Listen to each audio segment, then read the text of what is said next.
So good afternoon, everybody. My name is Elizabeth Sideropoulos. I'm the Chief Executive at the South African Institute of International Affairs. It's very good to welcome you all to this virtual book launch. These are becoming more and more common these days. To launch a book by a friend and colleague who we've worked with on various issues in the past. Professor Danny Bradlow at the University of Pretoria at the Centre for Human Rights, and of course also previously at the South African Reserve Bank, at least in his most recent chapters of his career. The book, as you all know, is entitled "The Law of International Financial Institutions." I think it comes at a very appropriate time, given that we have just completed the Marrakesh week-long series of meetings at of the World Bank and the International Monetary Fund. I think it is true to say that over the last couple of years, but I would say particularly in the last 12 months, the issue of IFIs, their reform, what form that reform should take, have really become much more prominent than they might have been a few years ago. And there is a whole host of ideas on the table in that regard. And I think also a more coordinated and focused sort of engagement among African member states, as well as more broadly states in the developing world, if one just has to think about the Bridgetown Agenda, for example. And I think the reason, of course, that these international financial institutions have received so much interest is because the big challenge of the third decade of the 21st century is finance. How are we going to achieve the SDGs by 2030, midway through that process, and then of course in a highly difficult, fraught geopolitical context. So Danny will tell you a little bit more about the book and the content. It tries to, it's one of the few books, as I understand, certainly in English, as Danny says in his book, that looks at the law of international financial institutions, tracing the history, but also then looking a little bit to the future. What are the challenges that these institutions face? As you will have seen from the program, we have three all ladies, which, by the way, which I'm really thrilled by, three respondents for this to Danny's remarks and to the book. The first is the second deputy governor of the Bank of Ghana, Elsie Ado-Awatsi. She hasn't joined us yet. She will be a little late. She had been called into an urgent meeting. I suppose you never say no to those when you're the deputy governor, but she has sent a note to that effect, and she's hoping to join us soon. She, let me introduce her in the meantime, is in fact only the second woman to hold that position in the Bank of Ghana. She's also she's also currently chairperson of the Alliance for Financial Inclusion and its Gender Inclusive Finance Committee. Background is an economic and financial lawyer. The second person is somebody also who is probably well known to the participants, to delegates to our events, and that's Leanne Govindasamy from the Center for Environmental Rights. Sorry, she's and she's just joined us, program head of corporate accountability and transparency at the center. and she has previously worked at Corruption Watch as well, where she headed up their legal and investigations from 2014 onwards before she joined the centre. She's a big advocate for social justice, and also keeps us always on our toes in a lot of the work that we do here at SAIA. Leanne, thank you. I know you're down in Cape Town at the Green Hydrogen Conference, but we really appreciate that you're able to juggle a lot of things simultaneously. And last but not least, this is our other emerging economies, BRICS friend and colleague, Karen Costa Vasquez. Karen, you're joining us, I think, from China, right? She's joining us from China. Yes, she's a yes. Fudan. Sorry. Yes, from China, Shanghai. Shanghai, Fudan scholar at the Center for BRIC Studies at Fudan University, and she's also assistant dean for global engagements, assistant professor and executive director of the Center for African, Latin American and Caribbean Studies at OP Jindal Global University in India. Also a person who's been very much involved in these debates, and I know that you are also soon, and you can advertise that, Karen, bringing out a volume looking at public policy. But you can tell us a little bit more about that a little later. So, ladies and gentlemen, let me stop there. Let me hand over to Professor Danny Bradler, who will take us through some of the highlights of the book, and then we'll move to our respondents. After which, hopefully, we'll also have some time for Q&A. Over to you, Danny. Great. Thank you, Elizabeth. And thank you to you and to SAIA for hosting this event. I want to also thank my three respondents who are now all in an awkward situation and have taken time out from a busy schedule to join us. I appreciate that. And thank everyone else for joining. I have a short PowerPoint presentation, and I'm going to try share the screen. And hopefully you can see the screen. Can you all see the screen? Great. So that's the cover of the book, The Law of International Financial Institutions.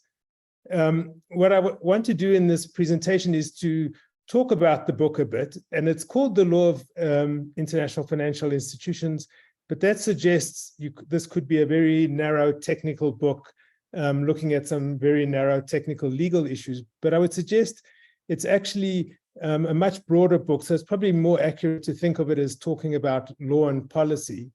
And what the book does, and what I want to do today, is to talk a little bit about the history of the institutions and what are the legal frameworks within which the World Bank and the IMF exist. And to do that because I think that shapes the context and constrains the possibilities for what kinds of reforms we can expect going forward with them. Then I want to talk a bit about how that's evolved over the almost 80 years of their existence, and then talk about what can law contribute to reforming the institutions as they go forward. I mean, as we all know, and as Elizabeth indicated, there's a general sense, I think the one thing everybody agrees on is that the institutions need to be changed, need to become, as the president of the World Bank has now says, bigger, better, and bigger and better. And I think everyone can agree on that, but probably nobody agrees exactly on what that means in practice. So that's what I'm going to do in the next 15 minutes. Let me begin with a bit of history. And I think the first thing to understand about the institutions is how innovative they were when they were created in 1944. So to understand that is just to highlight a couple of things about what the international legal system applicable to international financial and monetary issues was during the interwar years mainly. So we were living in a period in which there was a gold standard, which supposedly operated really naturally beyond the control of people, just under the operation of economic forces. That obviously is an overstatement and an oversimplification, but the idea was there was no need for any kind of institutional arrangement because the gold standard would take care of everything. Second key point was that all the international financial contracts at the time, so when countries issued bonds or companies issued bonds on international markets, they were governed by national law, maybe English law or French law, but there was very little international law that was applicable to this. As we know, the system collapsed with tragic consequences in the interwar years. And so by the time the 1944 and the Bretton Woods Conference came around, there was a general sense that we needed to have a new system.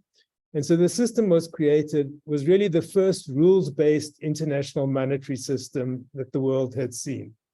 The participants at Bretton Woods agreed that each state would set up or would establish a par value, a fixed, relatively fixed value for their currency, and the currency would be fixed in terms of gold. And as the basis for the system, the US said they would keep the value of the dollar fixed at $35 an ounce of gold. There was a little bit of flexibility for countries around that, but they agreed that they would maintain that value. And they also agreed that they would ultimately remove restrictions to allow free payment for current transactions. As part of the system, it was also agreed that they would create the IMF to oversee the system. So it would exercise what they called surveillance, looking at countries to make sure that the policies they followed, the monetary policies, ensured that they were maintaining the stable par value of their currency and the balance of payments policies that were linked to that. The important thing to keep in mind is that structure meant that there were some limits on what the IMF could look at. If it wasn't directly relevant to maintaining a sustainable balance of payments and stable exchange rates, that meant that the IMF should not be looking at that. The other thing which shows how the system was supposed to work is that the IMF would have to approve any devaluation or revaluation that a country was going to do beyond very narrow limits. So that number two. So in return for that, as an incentive, countries were given certain benefits. The most important is that they were given access to financing if they were experiencing problems to help them deal with those problems through the IMF's financing, and that they would also get development financing assistance through the International Bank for Reconstruction and Development, which was really the part of the World Bank created at Bretton Woods. There are a couple of things to keep in mind about this, which I think are relevant to today. The first one is that the Bretton Woods was a very exclusive affair. There were 44 countries represented at the conference. That's out of the 99 officially recognized countries in existence in 1944. And some of those countries were represented by governments in exile. So exactly how much legitimacy they had in their own country was an open question. Not to say they were necessarily illegitimate, but they didn't really have a mandate from their own countries. And equally important was the fact that most of, or large parts of humanity were excluded from the conference because much of Africa and large parts of Asia were still under colonialism at that in 1944. In looking at the transcripts of the Bretton Woods meetings, I found a quote from one of the Indian delegates that I think summarizes the way people felt at the time from developing countries, and I think will resonate well with us today. He was trying to push, together with many of the Latin American countries, for the IMF and the IBRD to take on more of a developmental mandate. And he said, it has been our sad experience that in the working of these organizations, international organizations, the approach to every problem has been from the point of view of economically advanced countries. And is our answer such that the new institutions we are setting up, the needs of the less advanced countries must be predominantly kept in mind? Needless to say, in the case of the IMF, that advice was not taken to heart, and there was no developmental mandate for the IMF.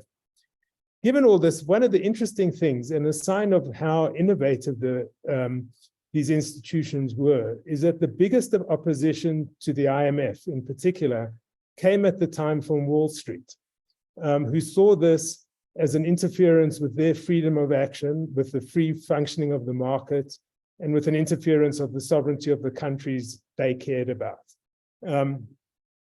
So that's number one. Number two is that I wanted to stress a couple of the legal characteristics that were innovations at the time. The first one is the way in which sovereignty was modified. I mean, the core of the international system then and still now is that states are equally sovereign, which means that they should not be forced to do anything with which they don't agree, and that nobody should be able to tell them what to do. The IMF and the World Bank, in a sense, were the first time that states agreed to surrender some of that sovereignty and to agree to oversight by international organizations. So as I said, the IMF was given significant oversight. The World Bank, in its loan agreements, had terms and conditions that the countries were expected to comply with. And in the event that they didn't, they would be in breach of the loan agreements, and the World Bank could suspend the loan agreements, hold them responsible, and seek some sort of recompense for that, which was a new development at the time. The third important modification was that they agreed to a system of weighted voting. So instead of states being treated equally, they would get a vote in the institutions that depended on the strength of their economy and the size of its contribution to the global economy. And so that meant that states were essentially agreeing that they would participate in an organization in which they could lose the vote and be forced to comply with policies and actions that they'd actively opposed. Third, or the last thing, was they also agreed that the organizations would not be run de facto by all the member states. Instead, there would be a board with 12 members at the time representing all the member states, which meant that some states had no direct representation on the board, and so no direct say in what the policies and actions of those institutions would be. So that was the first legal innovation. Second legal innovation was that they were given immunity. Immunity from being sued is the most important for our purposes, but there are definitely other aspects to that immunity. And this is important because in 1944, the status of international organizations under international law was not clear. It took until 1949 and a case in the International Court involving the UN for it to be established that international organizations should be seen as subjects of international law, and so subject to certain legal obligations, at least in terms of customary international law, as well as potentially under some treaties. The second thing that was important is that their situation in terms of how they would be treated by their member states was not clear. And there was a real concern that member states that didn't like what the institutions were going to be doing, because they would be acting in the countries of their member states, in the territories of their member states, and so subject to the jurisdiction of their member states, that the member states would have the power to actually interfere with their operations and stop them fulfilling their mandates. And so giving them immunity was a shield to protect them against the risk of interference. And I should add that that risk is not an insignificant risk. There have been a number of cases involving international organizations which have been interfered with by states, or their officials have been interfered with by states, including the IMF at some points. The third important thing is that the Articles of Agreement of the IMF and the World Bank make no mention of what their environmental and social responsibilities should be. And that's not because they didn't understand, or the people at Bretton Woods didn't understand that their activities would have environmental and social consequences.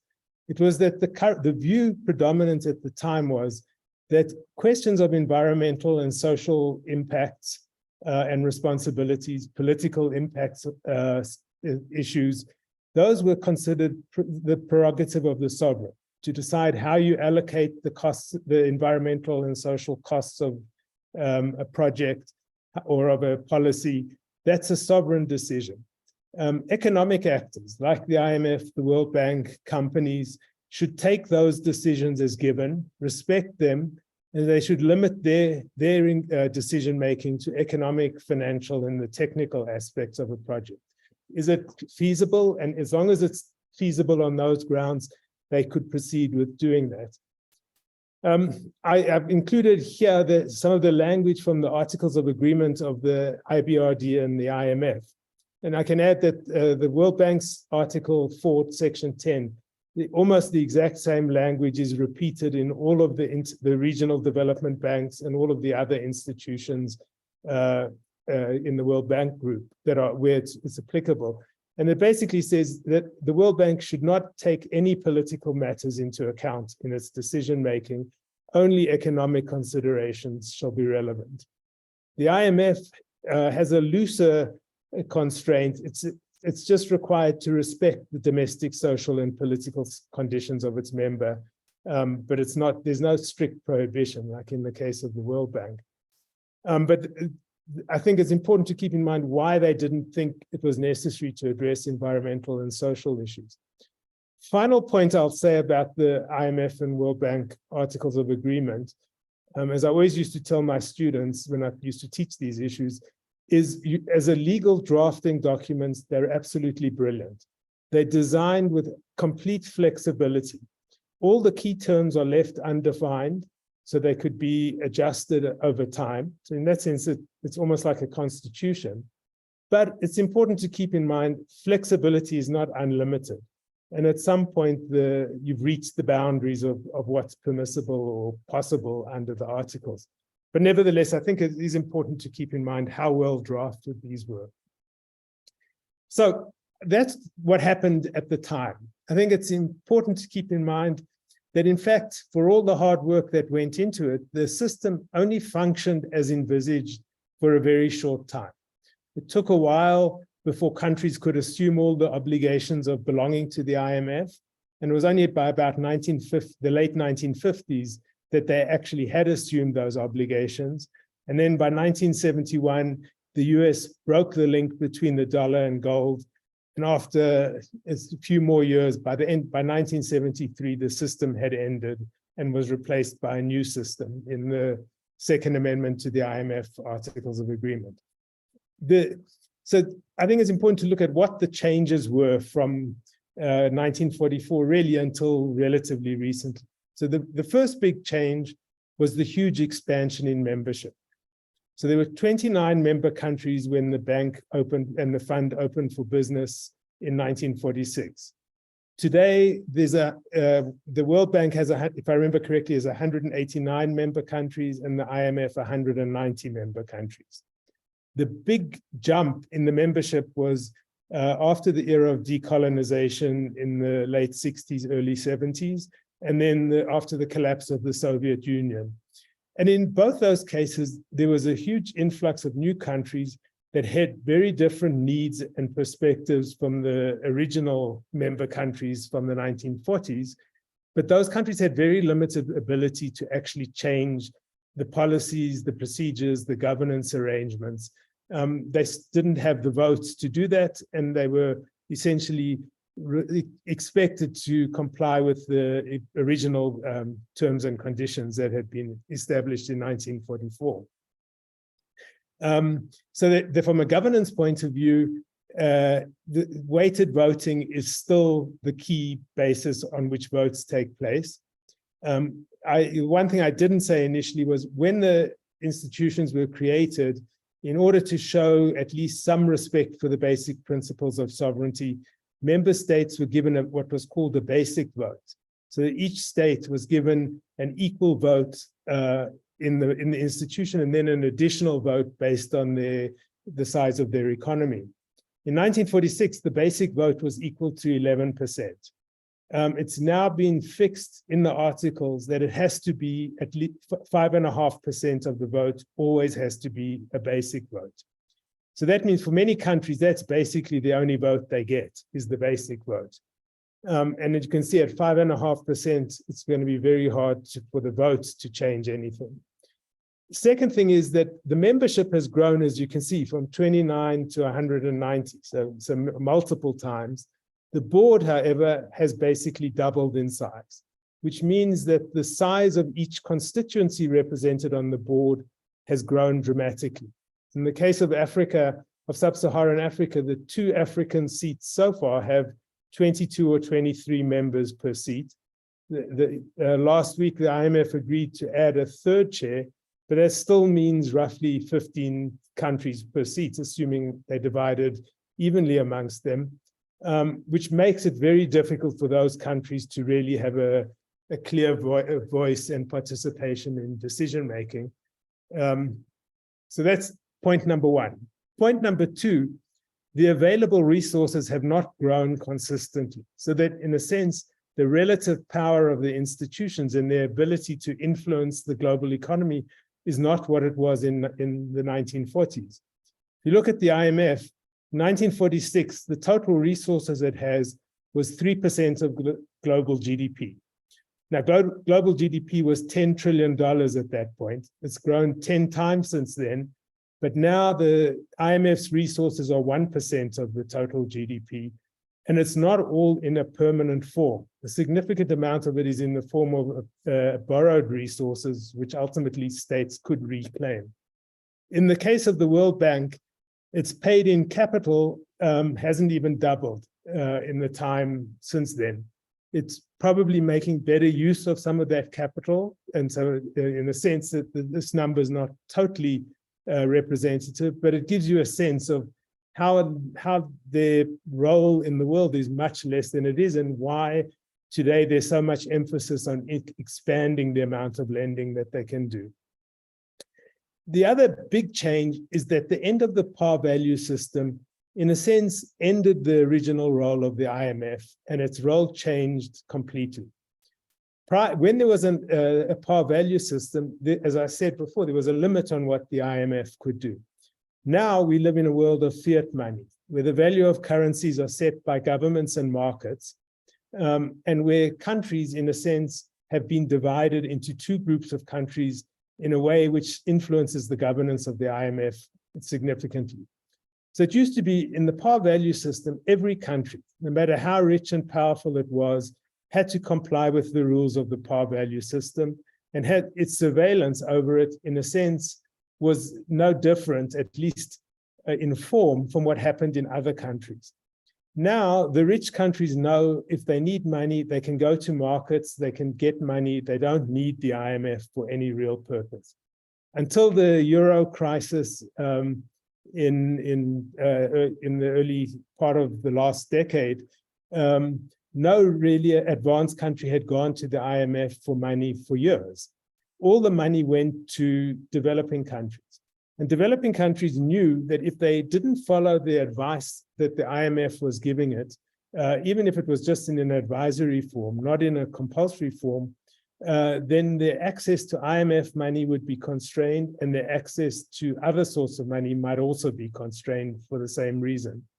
So in a sense, what had happened is you divided IMF countries implicitly into a group of countries that I call the supplier countries. So rich countries which are providing the resources of the IMF, and a group of consumer countries, which are the countries that need the services of the IMF, but the ones that control the institution are the supplier countries, not the consumer countries.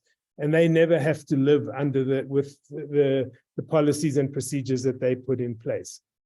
The second big change was that because the range of surveillance was expanding, because it was no longer tied to a par value system, but was now looking at, is there a stable system of exchange rates rather than individual exchange rates? It meant they were looking at what's your macroeconomic stability. And the IMF's range of issues expanded to anything that could affect macroeconomic stability.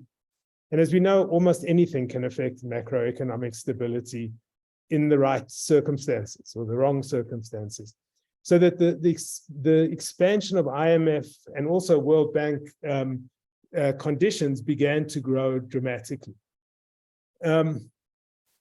Third thing is that the changing view of the response, that the economic and social issues became much more important in the world. And that was because after the 1970s or thereabouts, the view of the division of responsibilities of states for environmental and social issues, treating that as a prerogative of their sovereignty versus the responsibility of companies or of international organizations began to change.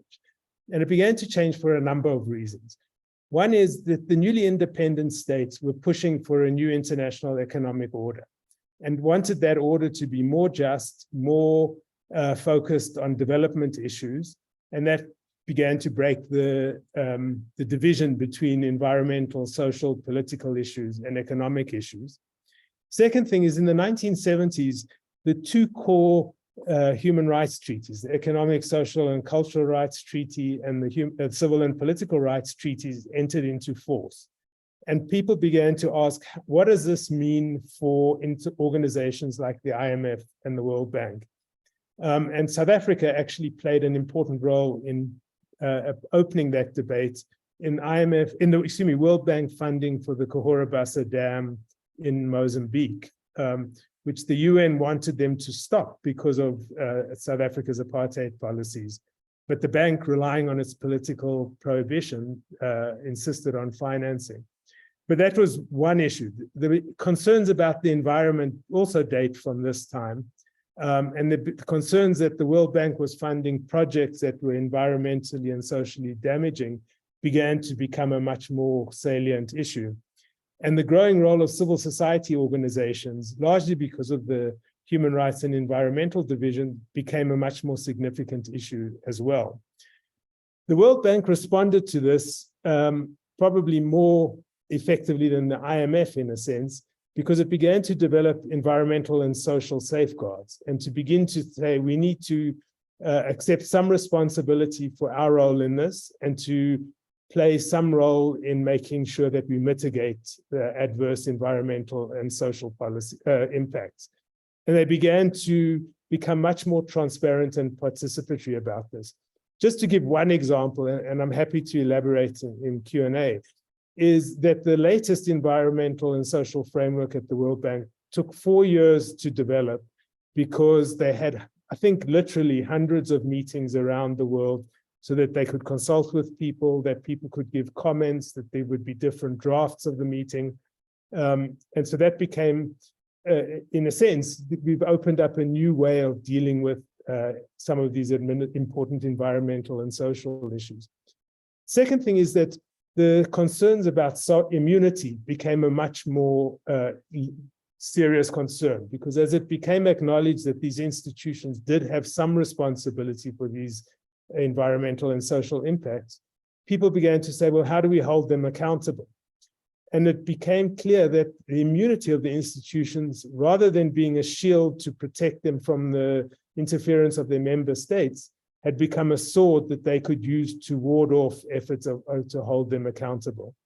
And there have been limited but important efforts to hold them accountable through the creation of things like the World Bank Inspection Panel and the Compliance Advisor Ombudsman in the IFC, where people can bring complaints and have them investigated to look into, did the bank actually comply with its own policies and procedures in these areas? The IMF, in a sense, glided over all these issues by saying, look, we only focus on macroeconomic issues. And it's very hard to show the with a macroeconomic policy that there's a link, what the causation is between our policies and the environmental and social harms that people are complaining about. And so we don't need to do anything. And for a long time, the IMF did not do very much on these issues. So where are we now to bring this to an end? Is the IMF and the World Bank, as Elizabeth indicated, are at a crossroads. It's clear that everybody agrees that they need to change. They're not adequate and fit for purpose going forward, but how do they change? There's a serious concern about what their mandates should be. What's their core function? Ajay Banga, the World Bank president, has now come up with a new mission for the bank, that instead of saying that their mission is extreme poverty and shared prosperity, it's now about ending extreme poverty on a livable planet and dealing with global public goods like climate pandemics. And that raises some important questions, particularly for African countries, about, is the bank going to shift its priorities from dealing with questions of poverty to dealing with climate change and global goods at the expense of poverty. Many people would argue that the two are interlinked and that they're not that separate, but it's by no means a slam dunk. This is an issue that's going to have to be worked out over time. The IMF is also changing. It's now saying that macroeconomic stability means that's their mandate, but it means paying attention to the macro critical aspects of climate, gender, inequality, corruption, governance. Interestingly, the IMF has not yet said what they mean by macro critical, which is obviously an extremely important question in this issue. There are concerns about governance. The IMF has now agreed to create an additional chair for Africa on the board to give it a greater voice in the governance. About the resources of the institution, a G20 report says that the World Bank has to triple the amount of resources and lending that it does, but we're not clear how that's going to happen yet. I would say there are a couple of other things. One is that a new approach is needed. Now that we're dealing with, everybody acknowledges that environmental, social issues need to be incorporated, that we need a new holistic approach. We need an approach that integrates all these issues and internalizes within the activities of the institutions in each project or policy action. What are all the costs? The environmental, social, political, governance, etc., as well as the economic and financial. I have another project with some friends with some colleagues looking at the debt sustainability analysis in the IMF. And we've said we don't like the idea of ESG because that sort of implies three different silos without a new holistic approach. And so we've been looking for a new acronym that we might be able to sell. And the one we've come up with is FEES, which we're still trying to decide if that's the best one. So, but anyhow, I thought I'd let you know that. The other thing is, it's clear that if there's going to be a new approach, it's going to require more surrender or more modification of sovereignty and how much sovereignty states have as participants in a global system. Because if this new holistic approach is to actually be feasible, it's going to require more collaboration and more states giving up something at the international level. Second thing, and I'll end with this, is what can international law contribute to this? And when we talk about international law here, we're talking about hard and soft international law. So both binding, enforceable international law as well as non-binding international norms and standards. Because if we're going to have a new approach that allows the IMF, for example, to focus on only the macro critical issues, aspects of environment, social issues, we need standards that they can apply and that everybody can understand why it is they're treating this particular issue as macro critical. We know there's lots and lots of international norms and standards, as well as treaties that deal with responsible conduct, including responsible financial conduct. I've listed a small number of them here. I can tell you there are probably 30 or 40 different ones we could look at, but the OECD guidelines on multinational corporations, the OECD principles on responsible lending, UNCTAD principles, the UN guiding principles on business and human rights, the International Capital Market Association has principles. There are a whole range of them. We're going to have to think through how do they apply? How do we create a framework that does this in a principled way? And how do we hold the institutions accountable for the way in which they implement them, if they're going to be fit for purpose for the 21st century? And I'd just end by saying human rights law has something to say about this that's very important. One of the human rights that has become part of customary international law is the right to an effective remedy.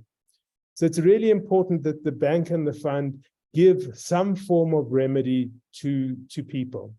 That's number one.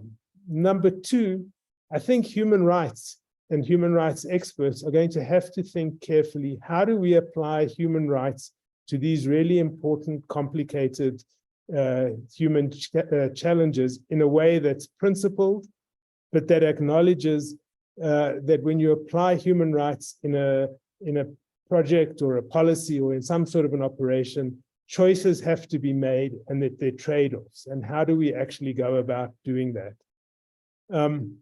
And with that, I'm going to stop. I think I've opened up enough issues, and I look forward to question and answers. Thanks.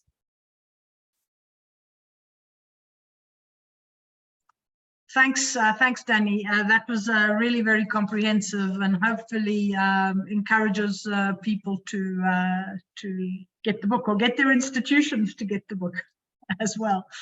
Let me move on quickly. I'm going to move on to Leanne, because I know you may, you said you may need to pop out a little earlier. So Leanne, over to you. As I said previously, Leanne is from the Center for Environmental Rights. Thanks so much, Elizabeth, and I hope you can hear me well.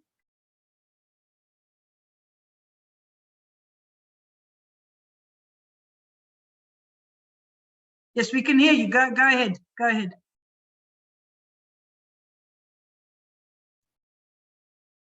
Now we've lost the sound.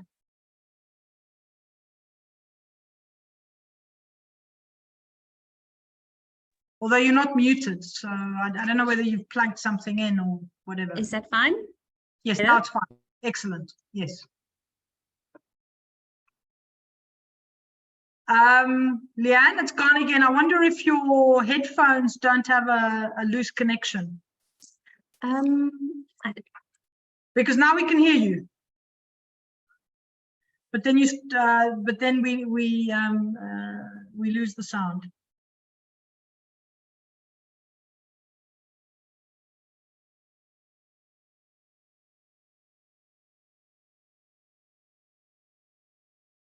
Sincere apologies, everyone. I Not think it's working. an issue. I hope it holds up. But I'd like to first just say congratulations to Prof. Bradlow. I think this is an incredible book and a real exposition of, I think, what is his, I guess, lifetime's interest.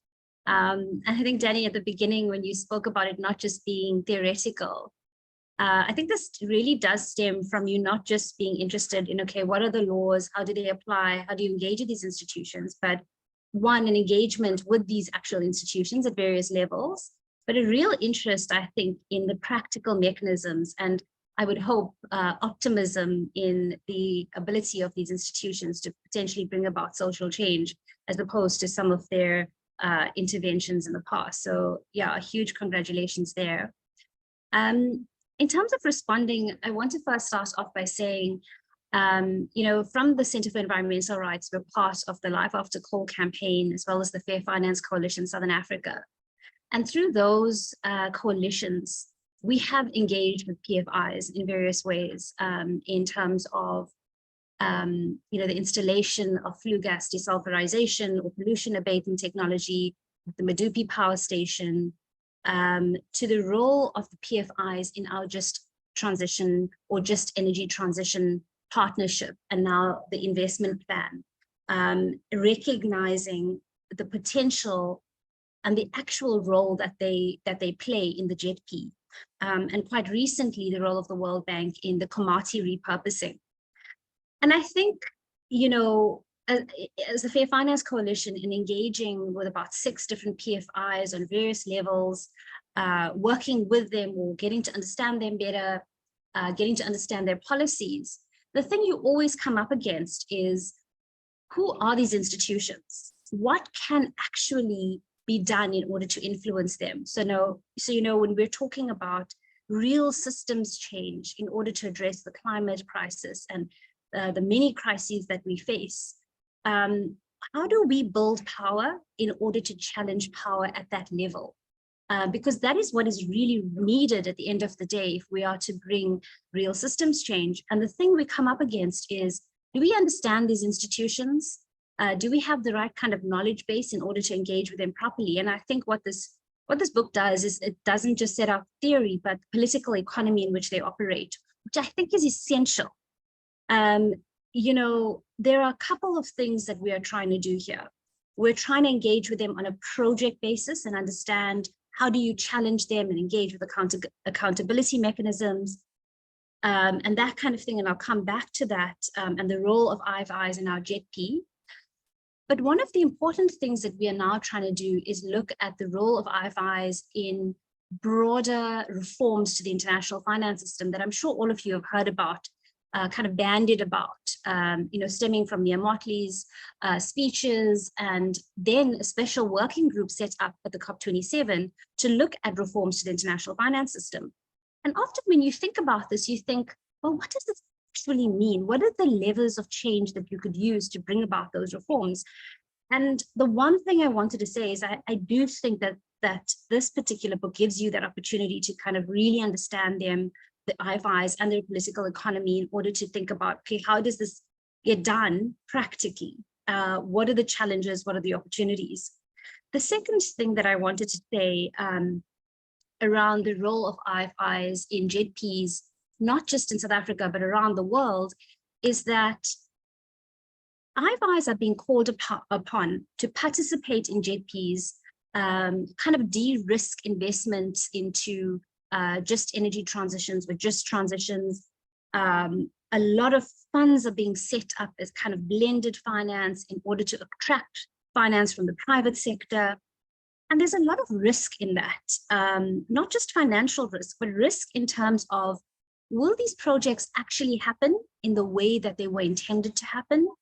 Who will actually have oversight in respect to the implementation of JETP related projects?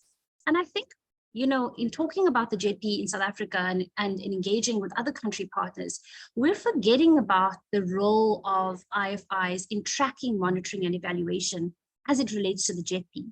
And I think there could be a significant opportunity for civil society in South Africa, Vietnam, Senegal, Indonesia, potentially even the Philippines, to engage with IFIs in the way that we have been trying to engage with them for many decades now as civil society, but engage with them through the JETP process and ask them really hard questions about what are they excluding from the JETPs? Are they using their own policies to influence the manner in which JETPs are unfolding in countries where fossil gas is now part of the JETPs? You're looking at Indonesia where due to captive coal plants, there's all kinds of things happening there. Are they really using their positions because they're being looked to as the financial partners to influence JETPs in a manner that respects also local ideas of just energy transitions and just transitions?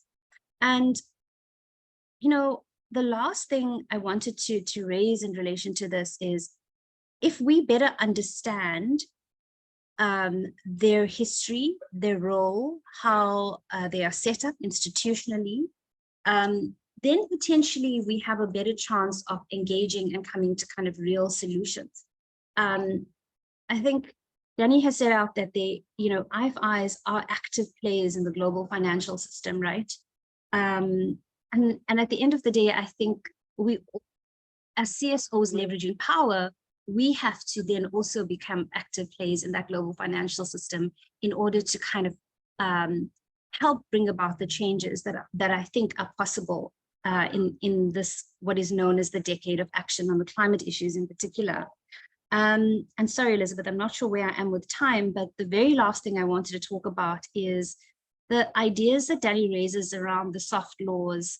I think that's probably around like page 119, and how, and the way in which the soft laws have been used by CSOs, by others, in bringing about accountability, because I think we really shouldn't be forgetting this, right?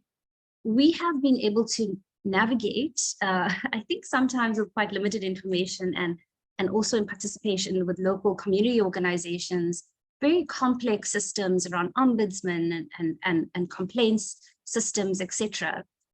They've not always worked, but the fact that you are able to use these different processes to be able to challenge these IFIs, I think is significant, and the ripple effect that it creates where there are directives or particular decisions that are made in various forums, I think is really important. Yeah, so I think I'll stop there, and I have a couple of questions, Danny, around what you think based on your work so far, IFIs, how they could operate within the context of the JETPs and what you see as the challenges and the opportunities, because I think that is something we're all going to be contending with. But I'll stop there, and yeah, thank you. Well done, Danny, again.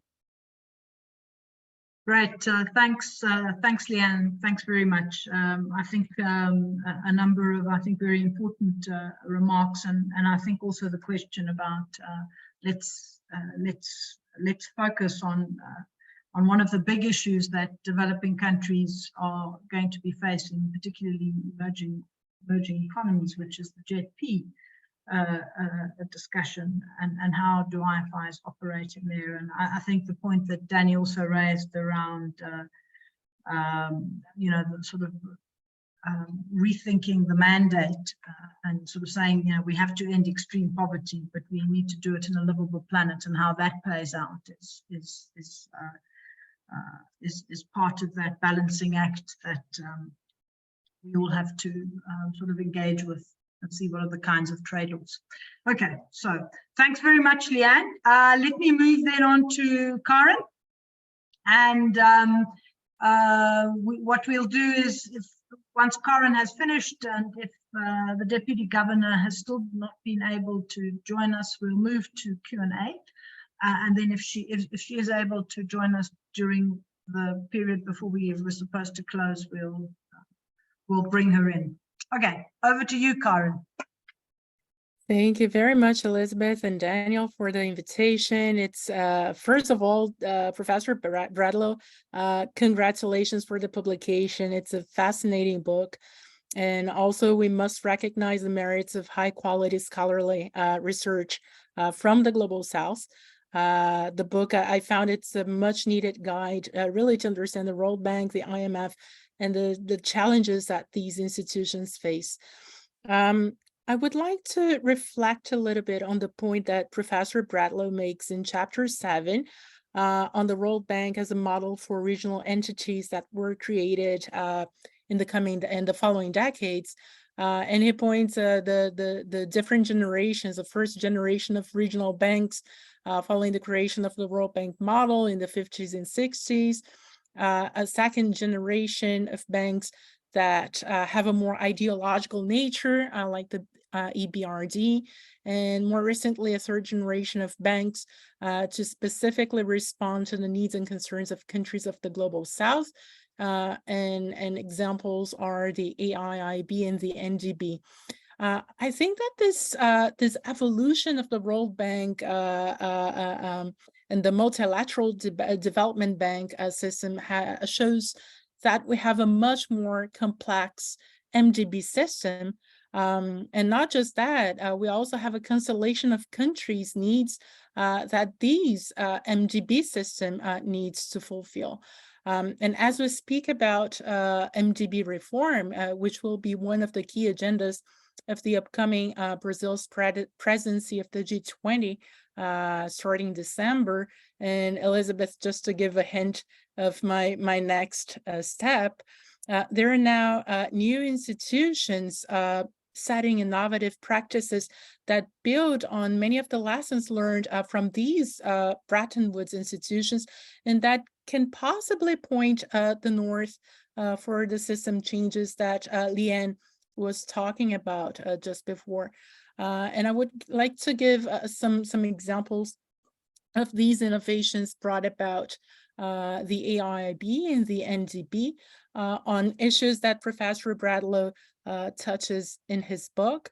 And the first one is the mandate. The AIIB and the NDB, they bring back the infrastructure focus that the World Bank had in its initial stages and gradually abandoned over time. But not just that, also this is the focus on sustainable development, and precisely because these two institutions are created in 2015, along with the 2030 Agenda for Sustainable Development and the Paris Agreement. But like similarly to the World Bank, these two institutions, they have not defined many of the key terms that are important for their operations and creating a certain level of insecurity, especially for local populations in poor countries. And a good example of this is how the lack of a definition for sustainable infrastructure in the first general strategy of the new development bank between 2017 and 2021. And I believe this is very important to discussions on how to assess MDB's projects, the impact of MDB's projects in developing countries, and the achievements of the 2030 development agenda that Elizabeth mentioned at the beginning, but also ongoing discussions that Professor Bradlow touched upon on global commons and global public goods, and especially bringing back a very important point that Professor Bradlow made, that the challenges of unlimited flexibility, while flexibility is desired to a certain extent, it cannot be unlimited. And this is particularly important in the case of World Bank and other institutions whose rules are primarily set by developed countries, and where developing countries, given the governance structure, has a lesser say. And this leads to my second point on governance, how the NDB and the EIB innovate with regards to governance. The NDB has a really interesting model of shared governance. All 5 original members, they have an equal say, equal decision-making, equals votes, and share and shares. They also have innovated, the NDB and also the AIIB have innovated in the sense of having non-resident executive directors, which is another point Professor Bradlow touches upon when he discusses the model of the World Bank. But differently from the World Bank, the NDB has a one country representation in the executive board, which minimizes precisely the issues of representation that Professor Bradlow mentions in his book, particularly for poorer countries. But the drawbacks of this model is also the challenges that because you're not physically present in the bank, you're less involved with the management issues of the bank, but also coordination with other multilateral development banks in the system. A third point, a third innovation that I would like to highlight is the use of country systems. That it's also touched upon by Professor Bradlow. He recalls that both AIIB and the NDB have sought to differentiate themselves by having lending practices that are more simple than the traditional development banks, and by precisely by using the country's own laws and regulations or country systems in the assessment and management of the project's environmental and social impacts, rather than banks' own policies. And I believe this is important in discussions on how to facilitate, not only speed up, but also facilitate access to funding. We know many of these policies are set up by the World Bank and other institutions, traditional institutions. They create a series of challenges for countries with lesser resources and capabilities to access these funds. But it also creates challenges as you use more country systems. It also creates challenges for these banks to ensure compliance, right? So a question here perhaps is, could the banks harmonize ESG procedures to balance the needs both from the bank side and the country sides? And beyond ESG, and I agree with Professor Bradlow on the challenges around the term, and specifically the use of the safeguards approach. Could we think of other approaches? For instance, a couple of years ago, the New Development Bank tried to propose a transformational impact approach to look beyond a safeguard approach and really look into the do no harm approach, or what are the additionalities, positive additionalities that the projects bring to the countries. Could this innovation and other innovations be considered by multilateral development banks in addition to the ESG? So these are some of the points that I would like to make in terms of the innovations that these new multilateral development banks bring to the system. And again, thank you very, very much, Professor Bradlow and Elizabeth, for the invitation, and congratulations again for the book, Professor Bradlow. Thank you. Great, thanks very much, Karen. And I think the sort of reflection on new institutions that are emerging, development finance institutions, I think is also a very important point on the landscape of discussions of the MDBs. And of course, there is such a multiplicity of them. The question is, how can we use those use the funds that are available and the capital that is available across the board to actually really ramp up and to coordinate effectively so that we can ramp up. But I think you've also highlighted some very important points there. It's really great to welcome the Deputy Governor of the Bank of Ghana, Ms. Elsie Ado-Awadzi. Thank you very much. I know you've had a little bit of a hectic schedule this afternoon, so we're very glad you're able to join us. I've already introduced you in your absence right at the beginning, so we'll just jump right in. Elsie, thanks for being with us.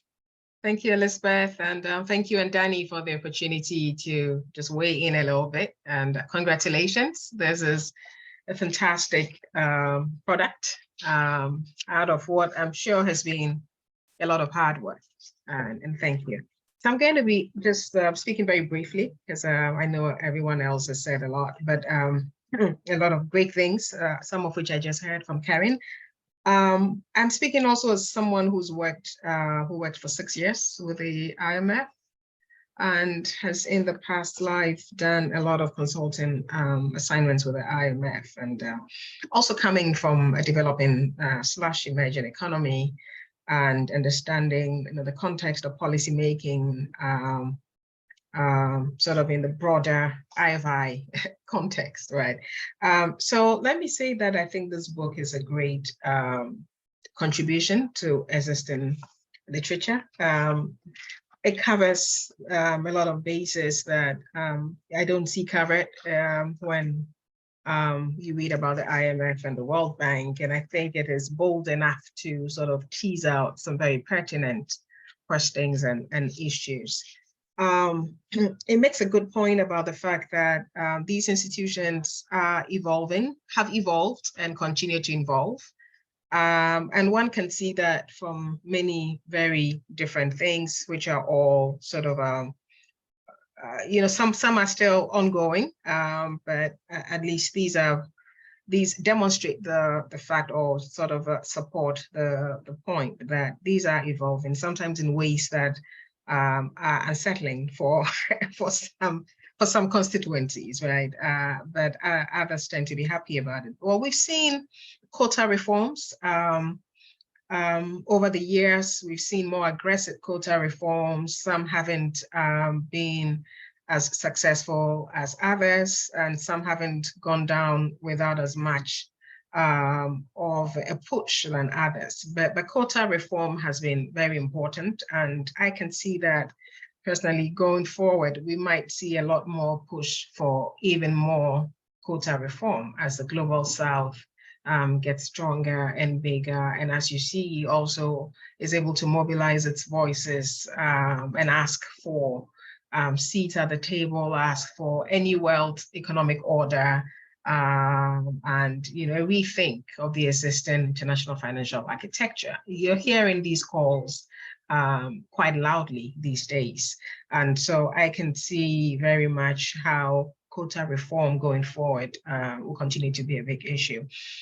We've seen the SDR basket evolve over the years at the IMF, and the question is whether it's going to remain the way it is much longer, maybe not, but I think that's also an important issue that comes up. The SDR allocations at the onset of the pandemic was groundbreaking. There remains a lot of it that is not being utilized by the richer members of the fund, for example, and you all know about the agitation by the Global South about repurposing these SDRs for where it's needed most. This is not just a call for additional funding. I think it's a fundamental challenge to the SDR allocation system or the quota system. It comes back to the quota system. The implicit challenge there is, what's the point in allocating a lot more SDRs to rich countries that don't need it, whose external reserves actually don't need this additional funding, right? Whereas you can see immediately how it would help Africa, Latin America, and so on, and so and the Caribbean members of the fund. This could really make a big difference. So how can we repurpose this? What is the mechanism to repurpose this? Some of that is already happening. We've seen the RSD that is happening and providing very critical emergency funding to countries. But there's still a lot more that can be used. And the question is, what are the mechanisms? Are there mechanisms under the current legal framework of the fund that allows this repurposing? And the conversations are quite intense there. So I am sure that we will find a solution. But I think this fundamentally is a question around what should be the quota system like going forward, should it remain the way it was set up at the beginning, or some rethink needs to happen there. So that's one key issue. We're seeing more representation of Africa at the board level, at the executive board level of the IMF, and I think this was just recently announced in Marrakesh. So that's, again, giving more voice to the Global South, and that will continue to evolve going forward, I believe. So basically, we're seeing evolution in the governance arrangements at the fund, and I'll speak more about the fund because I know that a little bit more. We're seeing evolution in the mandate also. So we're seeing the fund work in gender and climate related issues, and for the first time making a link with macroeconomic stability and calling these areas macro critical governance issues, right?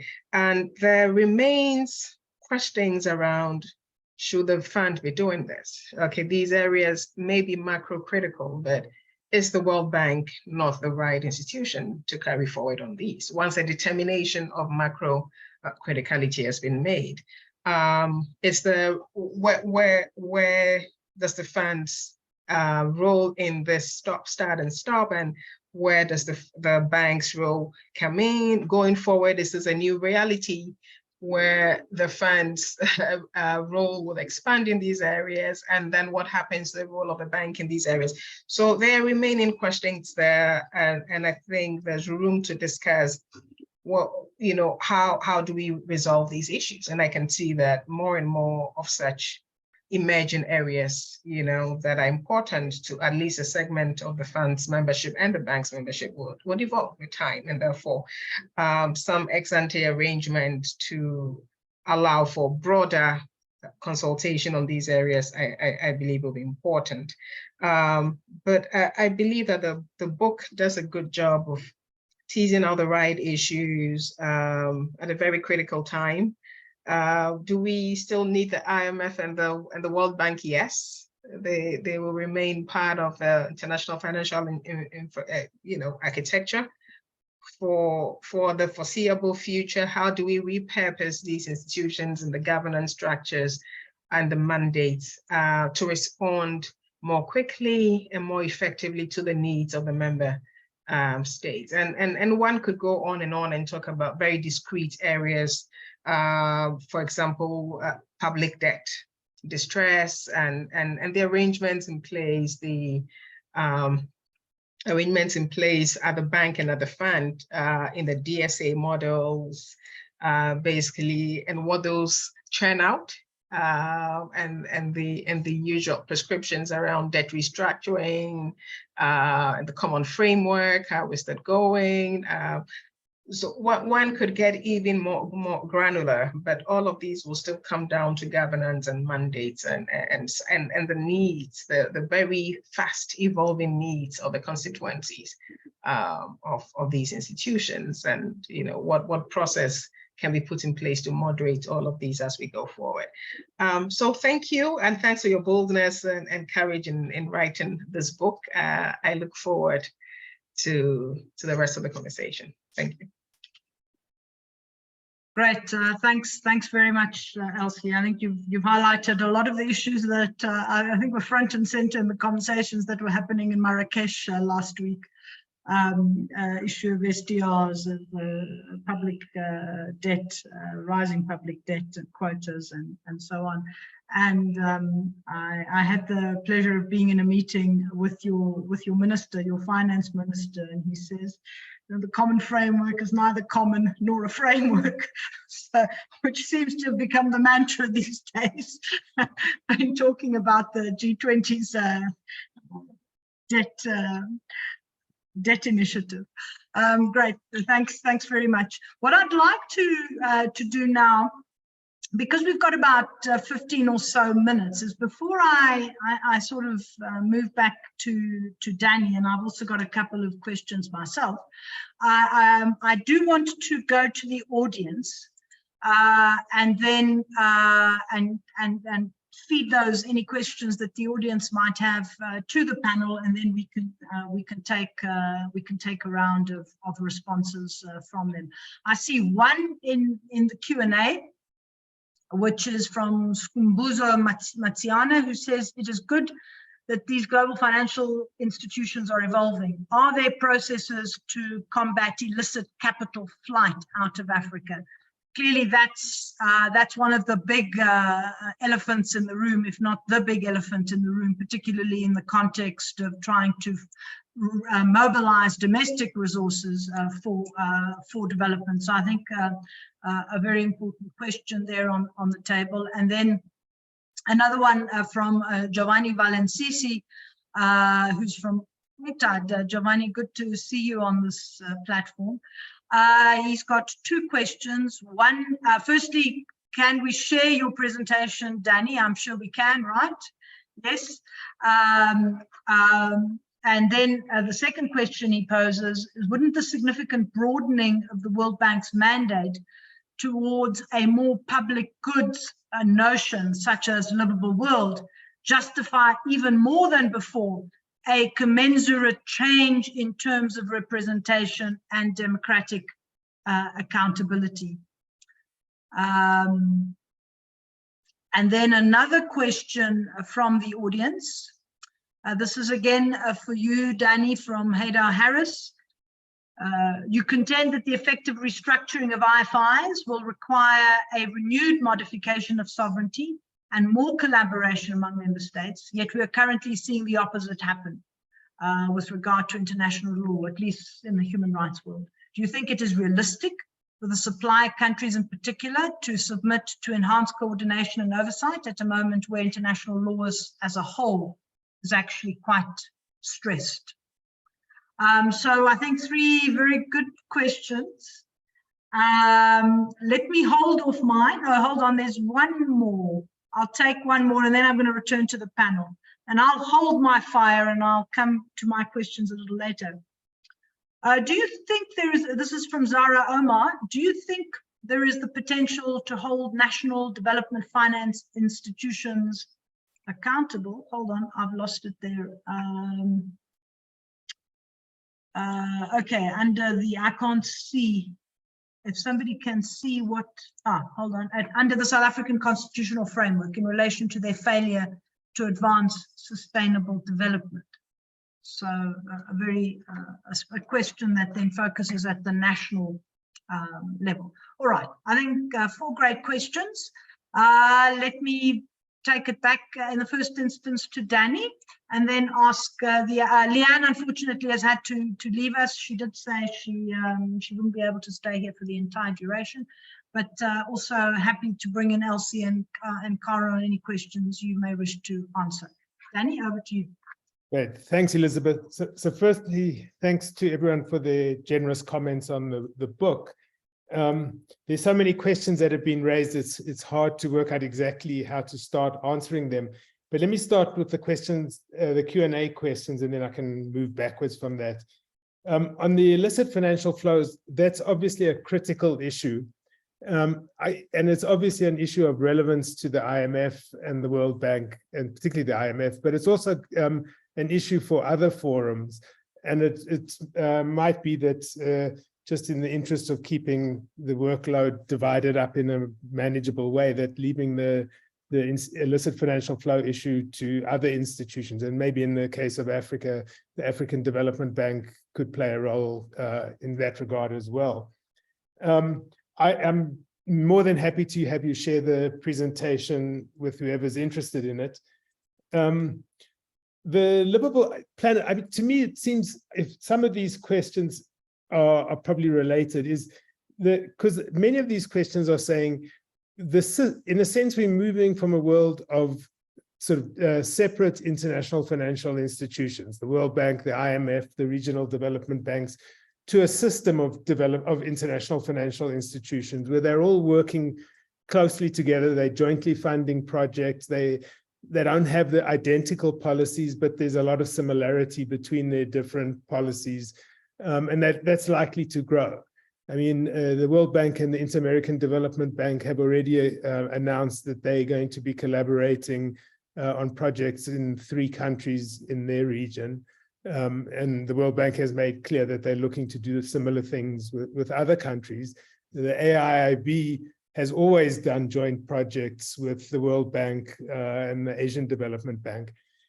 So it seems to me that as we move to a system, we're really moving to a much more holistic approach. And that, in a way, it seems it's in our interest to push that process, to say we really need these institutions to have more similar policies, more procedures that allow them to collaborate, more ways in which we can hold them jointly accountable, that they're more open and participatory at a collective level.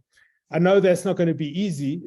I was listening to a presentation recently on collaboration between the World Bank and the IMF, which, I mean, as much as you could possibly think.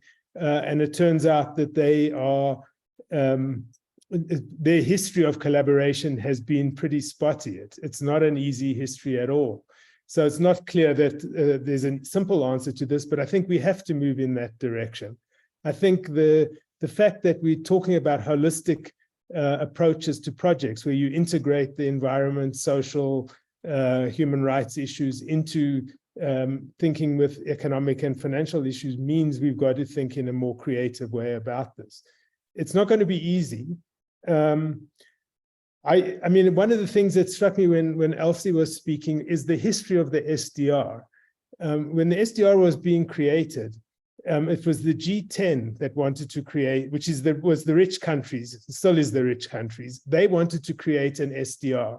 Developing countries said, you can't create something without including us. And the IMF supported them to do that. And that obviously is what happened.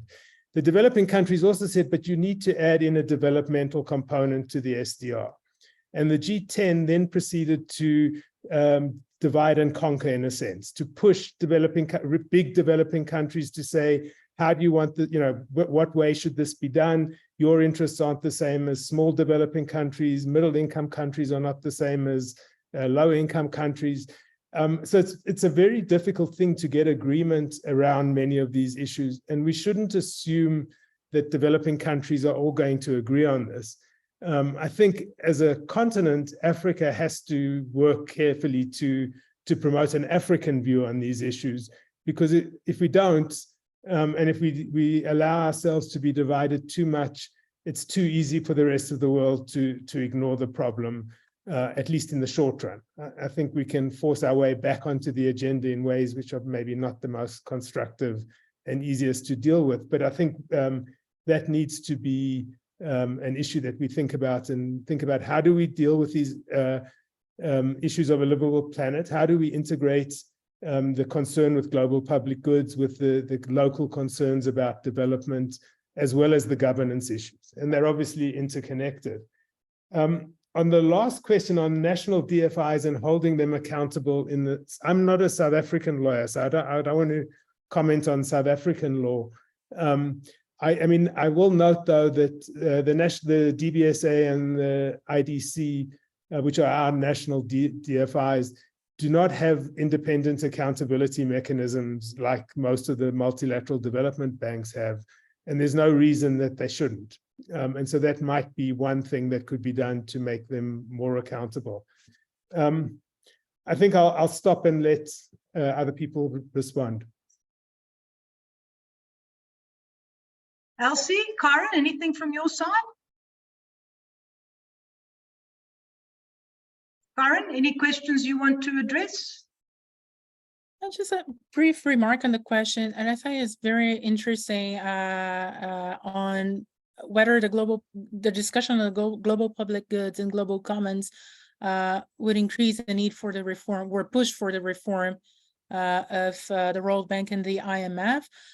Yes, in theory, yes, but we all know how politically difficult it is. And also there are limits to the reform because of the governance model of these institutions. We'll continue to consider the size of the economies, and therefore will continue to pending, even if these reforms passes, they will continue to reflect the greater shares and votes to the bigger economies. I like how Professor Bradlow proposes another way to look at it, to move to a true MDB system, not only in terms of the governance and the policies, ways to collaborate and hold these institutions accountable to each other and to member states, but also integrating these different agendas at the global, local level and other initiatives. So these are probably another way and more fruitful way of moving ahead in this discussion on global public goods and global commons. Just wanted to say, I think there was a question about illicit financial flows, I believe, illicit capital flow out of Africa. I mean, much of it is going to come down to national policy and rules, right? But I believe the IMF and the World Bank, somehow embedded in their mandate, are able to do some work on this. The IMF has recently launched a governance work stream that would look at these areas as well as even under the traditional BOP assessments would also be interested in this. And so there are, and then of course you've got the Financial Action Task Force work, international level, and so on and so forth. So yes, there's a lot going on at the international level. There's a lot that these international financial institutions are doing, would do, but it always comes down to put in place a national infrastructure and regulatory arrangements to deal with this. Thanks. Right, thanks. Yeah, and to be able to effectively execute them to ensure compliance. Absolutely. I want to pose a question. Before we started the webinar, we were discussing it very briefly with Danny, and I'd like him and Elsie, also given her background in the IMF, to weigh in here. What are your views of the fact that Africa will be given a third chair at the IMF? We already have a third chair at the World Bank.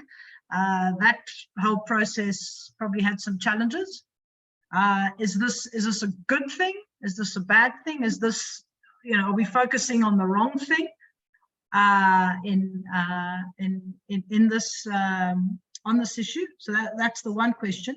The other one really relates to, and it's a pity that Leanne had to go, but on the issue of SDRs, we had a really fascinating discussion in Marrakesh about the repurposing and the rechanneling of SDRs. And apparently, you basically need 5 countries to be able to sign on and be the first movers. And it seems that nobody is willing to be that from those who have too many SDRs and can, you know, it doesn't cost them anything to repurpose them. So this is a political question. I mean, how do we mobilize? How do we get that moving? Because I think there are some interesting proposals on the table, particularly using African Development Bank. But I would say, you know, one doesn't have to focus it just on the African Development Bank. One can look at other multilaterals in the African context. But it seems, you know, this is money that doesn't cost anybody anything, and yet we have a big political conundrum. Anyway, those 2 questions.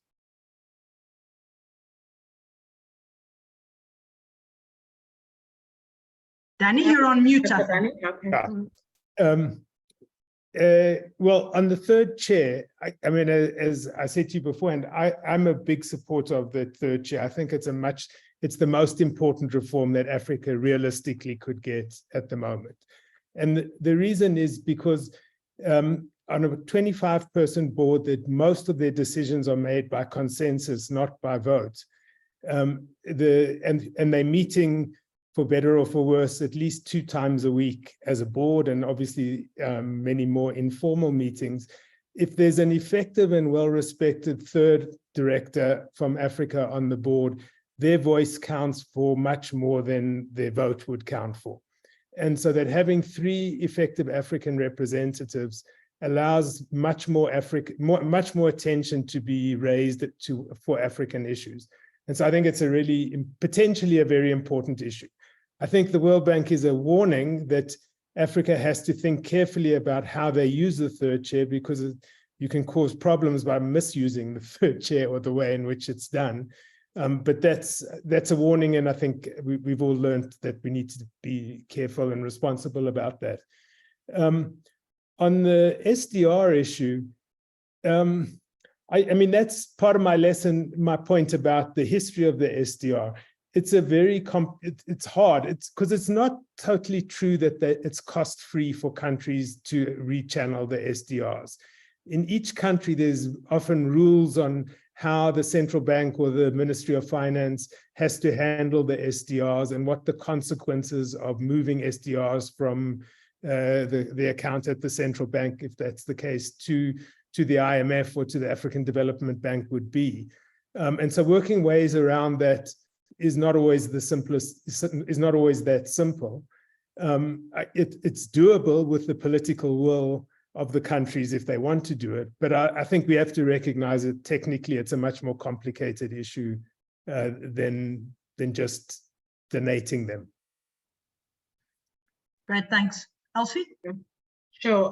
Yes, I'll start from the last one. I also believe that it may not be free, and I think we need to be very clear about that. It's more a matter of perhaps not in much need in some countries, and therefore they need to repurpose. But countries, when allocated SDRs, have an obligation to the fund for it, right? And it has implications. It has financial implications for those countries. So at best, I think one could see it as some kind of a donation of these funds, to other countries that need it most, or some kind of a lending. One needs to think of what that would mean and what mechanism to use. And I think the fund will be very important in guiding that discussion, because countries need to settle their obligations to the fund, once these SDRs have been allocated to them. And every country has their own taxpayer politics to deal with, as well as public financial management arrangements to deal with. So some kind of clarity would help. On the third chair for Africa, I very much agree with Danny. I think it would be a good opportunity for Africa to have this third chair at the fund. executive board. What it does with it is another matter, but it's very important. And I believe Africa sees the opportunity and therefore would also have to position itself right to use it. It really also reminds me of the recent invitation by the G20 to the African Union Commission to be a permanent member, right, of the G20. I think that is groundbreaking, and it is a very important opportunity Africa has now. And now the question is, how would Africa use it? Because Africa is at the table finally, where the rules are made, right? And so it's extremely important, and I believe that Africa understands this opportunity and therefore would use it, right? That's my hope, at least. Thank you. Great, thanks, Elsie. Anything from your side, Karen, before we? Great. Okay, ladies and gentlemen, thank you for joining us. I think it's been a very rich discussion. I think it's touched on some of the pertinent issues that are dominating the global governance debate at the moment, and certainly dominating the debate on the African continent and in the broader global south. And I think that's very important, because it's it highlights what you can achieve through coordinated efforts, people acting both individually but also collectively with a single message. I think the way in which the Bridgetown Initiative from Barbados Prime Minister has also had such an impact, again, is clear messaging, frequent messaging, engaging, putting on the table things that could be feasible, not necessarily things that are absolutely impossible. And I think from an African perspective also, very much both in fora such as the climate summit earlier in September, the fact that there was a real push on the G20, as you mentioned, Elsie, and the recognition that we need to get these to work, and of course the IMF chair, and let the lessons of the past really help to shape how we engage much more forcefully on many of these issues, not just saying what is problematic, but also putting on the table, as key African institutions have already been doing, some of the ways of breaking deadlocks or working around or walking around problems. So a very big thank you to all of you for joining us, to the Deputy Governor, thanks, I know you've had to squeeze it in, to Professor Karen Vasquez, to Ms. Govindasamy, who had to leave us a little earlier, and last and not least, of course, to the man who wrote the book, to Professor Danny Bradlow. We've posted a link to the book. It's an Oxford University press publication. Certainly see if you can access it, either through OUP or Amazon or other functions, other platforms. And I think the important point that comes out of this is how critical it is to understand the broader historical context that can help us to determine how we move forward. And certainly I think the book, in terms of moving forward, also gives a lot of food for thought to these global dialogue platforms that we're all engaged in. So thank you again very much, and have a good afternoon, a good morning, or a good evening to you, Karen. Thanks for giving us your time. Thanks, everyone.